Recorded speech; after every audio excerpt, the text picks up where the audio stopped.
I'll preface this by stating outright that I am not a fan of The Lord of the Rings. I have never read the books, and I didn't particularly enjoy the films. In fact, I fell asleep during my first viewing of The Two Towers. I've not decided to review Gollum out of some affection to Lord of the Rings, so I'll be neither disappointed by being a fan, nor happy to get more Gollum, as again, I am not a fan. Shall we get started? Gollum is a third-person action-adventure game that takes place at some point during Gollum's life after The Hobbit and before The Lord of the Rings. Well, I think anyway. During this time, Gollum, or Sméagol, is minding his own business in his mountain lair, and then he gets captured and tortured by orcs.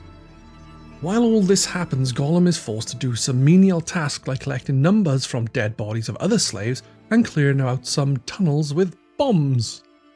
For the first third of the game, it feels pretty pointless. You aren't really doing much. Don't get me wrong, you do make your way around the place you are being held captive, but because you are being forced to do such pointless tasks, it very much feels like a chore. As you progress, you do get more of an interesting story. Well, compared to, "Oi, you, go clean up some poop." You meet other characters that appear throughout the game, and this is where the game improves slightly. You go from herding animals to escaping from your prison.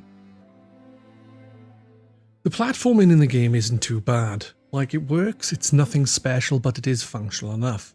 There are issues with sometimes not knowing where to jump, as sometimes you can't see where you're meant to leap to, or you think there's a ledge you can grab, vault to it, and plummet to your death. Gollum also has heightened senses, meaning you can press a button to highlight enemies and the path. Still, the path sometimes isn't shown, so you are left to gauge where you need to go at times. Which wouldn't really be an issue, because many games can be trial and error, but it feels silly in this due to the aforementioned issues of places seemingly possible to use during the platform sections, and then turning out not to be. And it happens fairly often. Even times when you can follow the path, it becomes awkward to line up a jump. More so with the backwards leap, where you miss a platform by a small margin and go past them or even over them. I think more tweaking was needed to get these aspects correct. The stealth sections are rather uninteresting as well. It sounds daft, but there are many stealth sections during the game, and they all seem to be the same. Okay, not entirely the same. Locations and enemies will change, but from very early on, these sections don't progress in any meaningful or mechanical way. Once you've done the first few, all of them have the same structure.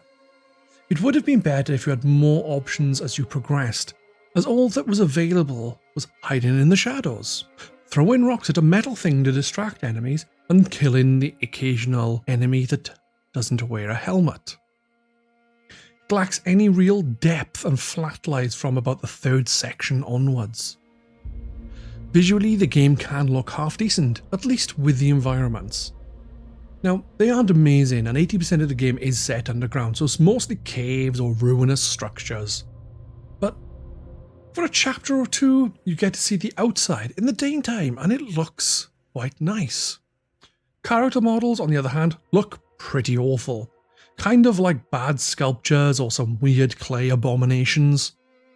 And the music in the game was alright. There's some good music. The voice acting is okay, though I did enjoy Gollum. But the sound effects were a little odd and regularly quite tinny sounding. Be quiet. Yes, my king. I don't care if you're tired. I don't care if you're sick. As long as you run. Bubble, Nimda.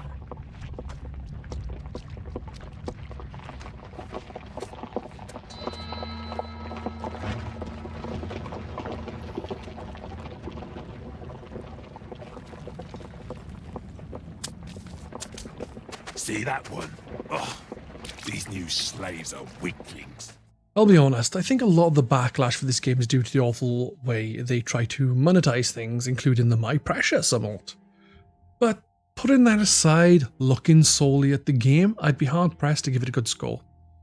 Even an average score would be a push, because the game is generally pretty bad, with the mediocre platforming, the lack of signposting, and the difficulty working out what is a bloody platform or ledge which you can use, to the mundane first half of the game being complete busy work.